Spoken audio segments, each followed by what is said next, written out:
G'day, Paul Murray here. 2 weeks to go. Thank goodness this election is almost over. Now, get ready for the media to absolutely whip themselves into a frenzy because there's been a 1-point change in two-party preferred. A 1-point change. Kevin Rudd's coming back. The fight at the People's Forum. All of anyway.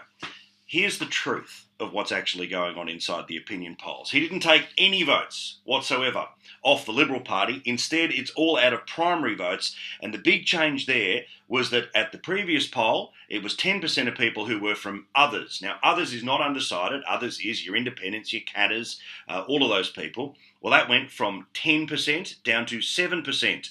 All 3 of those points went over to the Labor Party. Two-party preferred is exactly where I said it would be last week, which is it was a little too hot last week and it's starting to come back a little bit, but let's not muck around here. 53-47 is still a massive election victory. Also worth noting, the number that I've been talking about all through the election, which is how undecideds have broken about Kevin Rudd. Again, you'll only hear the headline today from the media travelling around on the bus that Kevin's back in the fight. But what about this? The dissatisfied numbers with Kevin Rudd have gone from 36, 41, 47, 48, 54 and 52. Uncommitted, and that's the undecideds, as I told you, started out at 28%. Well, now it's gone 21, 17, 15, 13, 11, 12. That's it.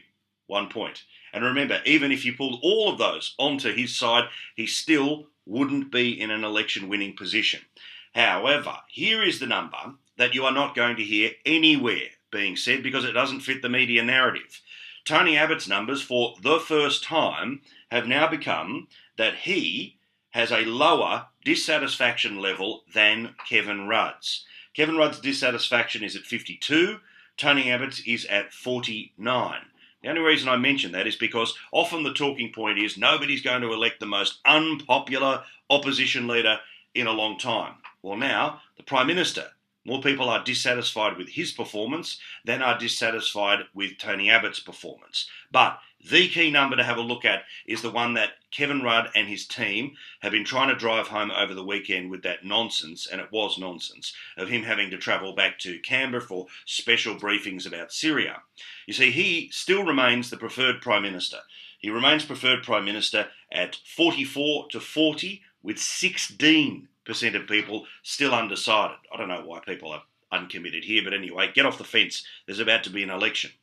But again, here's the bit the media won't tell you. Even if there was an election result that mirrored today's poll, where it was the coalition with 53, Labor with 47, guess what would happen?